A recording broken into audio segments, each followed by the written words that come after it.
mais mënoo yónni keneen pour waaw mënoo koo jaarale si man ma dem leb ko te yow yaa ko leb. non defal nag boobu ta responsabilité elle est engagée. xam nga en fait je te dis une chose il y a ce qu'on appelle des dettes contingentes. oui c'est ça. xam nga ñoom ñàkk expérience yu yorum réew moo leen dab en fait nous qui pratiquons le président Amadou Ba c'est dañ koy laaj bu ñu toog ak moom di ko pour mu xamal ñu lan mooy les finances publiques et tout xam nga mais lu ñu jot a for ci ay waxtaan moom ak ñeneen gis nga état on te dit la gestion lu tàng la mais l'audit lu sedd la dafa mel ni tey étudiants yi ñu ngi ci problème de bourse année budgétaire bi jeex na on est en fin d'année fan nga jëlee xaalis tu as épuisé tes crédits fan nga jëlee xaalis ba fay leen te pourtant dag leen war a fay qu'est-ce que tu vas faire c'est un problème qui est là il faut le régler léegi tu dois faire quoi on te dit aujourd'hui le FMI ou la Banque mondiale te disent que voilà ñun duñu leen lebal xaalis pour ngeen di fay salaire pourquoi je parle de payer des salaires la population augmente chaque année ou tous les 3 ans ou tous les 4 ans exemple alors tu es obligé de construire de nouvelles classes tu es obligé de recruter de nouveaux enseignants et maintenant si ton budget ne peut pas supporter tout cela tu es obligé de faire quoi parce que quand tu dis un budget c'est quoi c'est les recettes et les dépenses maanaam li ngay collecter sa biir dëkk ak li ngay dépenser la différence c'est le déficit alors yow li ngay uti li ngay jéggaane ci àll bi pour maanaam fay ay salaire aux enseignants boo demee ñu la duñ la lebal parce que joxuñu la xaalis pour di fay salaire dañ la jox ay xaalis pour ngay investir di tabax ay tali di tabax ay pont tabax ay centrales ainsi de suite au même moment il y a des enfants qui sont dans l'autre bout du Sénégal qui attendent d'avoir des professeurs qui attendent d'avoir des salles de classe et tout t'es obligé de faire quoi de solutionner ce problème-là moo tax ma ne la gis nga état gère ko en fait c'est des stratagèmes c'est de l'intelligence ce qu'on appelle de l'ingénierie financière mais moom xamul loolu la mu xam mooy wax rek la mu xam mooy tuumal ay nit mais boo xoolee il a beaucoup mis de l'eau dans son vin maintenant il veut pas perdurer il veut pas que les gens disent que non il est sorti de ce problème-là léegi moom nangu na ni dette cachée amul bu toogaatee ki nitam dina taxaw wax dette cachée bu toogee ak fa mu war a toog doo ko dégg mu prononcer dette cachée parce qu'il est subtil dans ce qu'il fait. ci dette cachée boobu parce que tamit voilà ñu bëri jamonoy dette cachée bi dañ doon wax que ni Cheikh Diba sa loxo bañ nekk ba Aïssata Tall Sall à l'Assemblée nationale posé na ko la question ne ko yow démb yaa ngi fi woon tey yaa ngi fi kon dette cachée bu amee voilà tey aussi bi ñu gisaatee ci article bi nga xam si ni moom la Jeune Afrique publié ça veut dire que ni dañu xamle carrément que ni Cheikh Diba si boppam sax nangul woon loolu parce que contrôle na lu jëm ci wàllum dette cachée bi mais non pas contre dette cachée bi sax mais le fait que ñu koy génn di ko wax publiquement les propos je dis quoi voilà les propos yi nga xam ne si ni moom la génnee quoi xam nga Cheikh Diba c'est man su amee un ministre bi ma xaw a naw ci seen gouvernement bi xëy na moom la Abdourahmane Diouf sous plusieurs raisons pour salir son calme xam nga homme d'état da ngay dal na Abdourahmane Sarr je connais très bien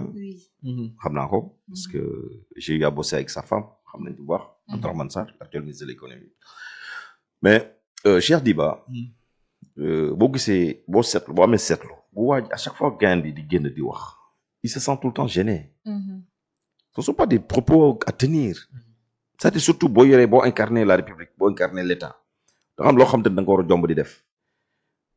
toog na ñoom ñaar moom ak le ministre de l'économie qu'est-ce qu'ils nous ont dit à l'Assemblée nañ bàyyi di wax jooju noonu pourtant bi ko Sonko di njëkk wax le 25 septembre 2024 c'était en 2024 je pense oui si il était assis à côté de Abdourahmane Sarr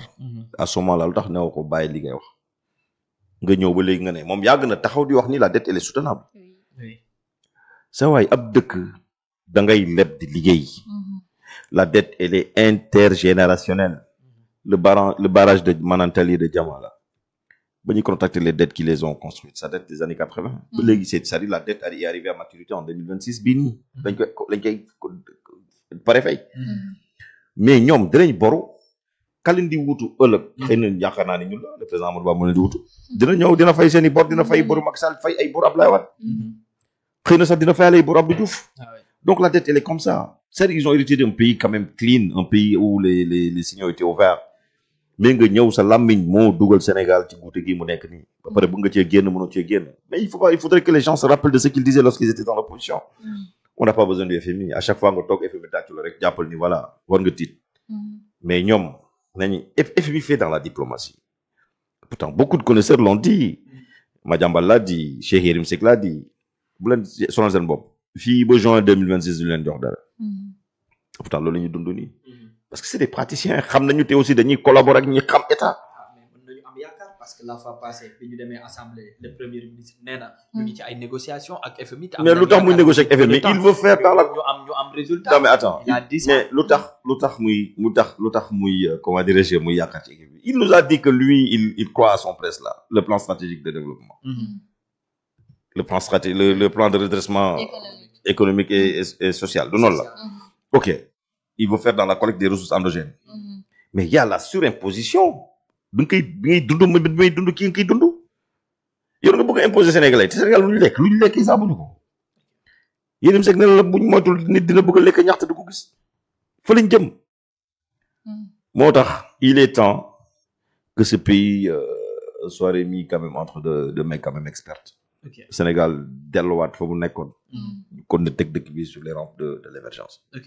mais d'après immédiat aussi si Cheikh Diba il paraît que avant même tout avant ñuy déclarer dette cachée bi en 2024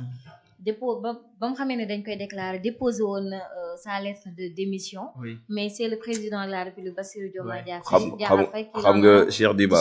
xam dama dafa calme xam nga bëri nay prérogatives yi mu amoon dañ ko nangu dañ ko jëlee ci moom c'est-à-dire que président c'est-à-dire dans l'histoire politique de ce pays-là on n'a jamais eu un premier ministre aussi gâté comme ce premier ministre-là en termes de privilèges en termes